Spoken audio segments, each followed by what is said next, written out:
Today we're gonna be talking about 7 expedition wins and how you can actually net them. The potential payout for 7 expedition wins is actually huge.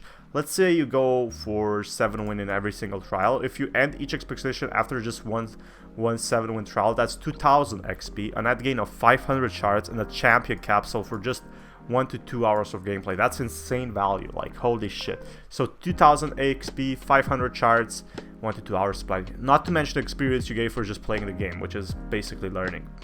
This is by the far and away the most efficient method of building your Legends of Runeterra collection.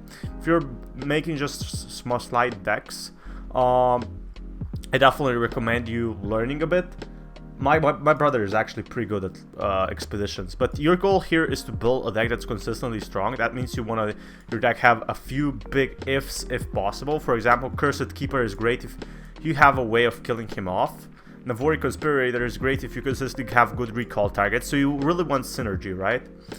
Questions are better than answers, so some cards are totally if-proof. Greenlight Duo is a threatening 2-drop that starts your opponent's death clock ticking every game. Zed is a solid 3-drop. It's kind of, you know, it doesn't really translate like expedition cards. It's just like Hearthstone Arena, but expedition cards don't really translate to the ranked game. So don't pick like, unless you have like a simple real deck. So it's easier to build strong early game decks than late game, because late game is more about control, and in expeditions you're not gonna have a lot of control. While it's certainly possible to build a late game deck that trades with or otherwise eliminates early threats before dropping a slew of 5-cost cards and taking the late game by the storm, that requires a lot of things to go right. It's on average less consistent than just throwing together a bunch of strong units. You can play on turns 1 through 5, closing out the game with a handful of finishers like the, you know, Darius and stuff like that. So combat spells are really OP in expeditions. Spells you can play during combat to turn bad trade in a good one are really powerful, especially if they happen at the burst speed.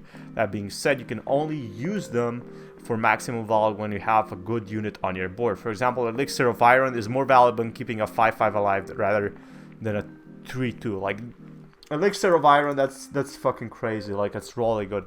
Might is better if you sell it to destroy the enemies than if you let your 1/1 kill an enemy 4/4. Oh my god, this is so strong.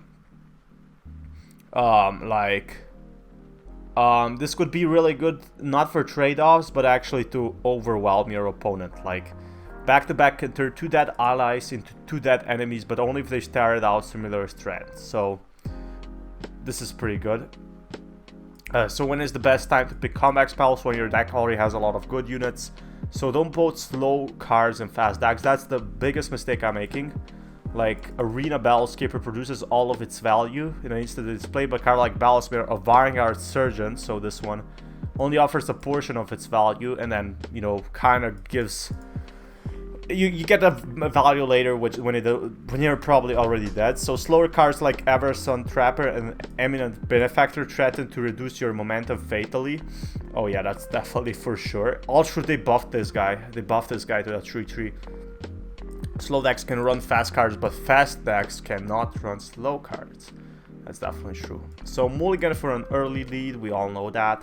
If you're offered a 1-drop and 2 2-drops, let's say a 2/3 and 3/2, consider keeping both and play whichever is strong, just like in ranked. Assume your opponent doesn't have all the answers, because it's expeditions, it's not like ranked when they have the most OP cards they could ever possibly imagine, right?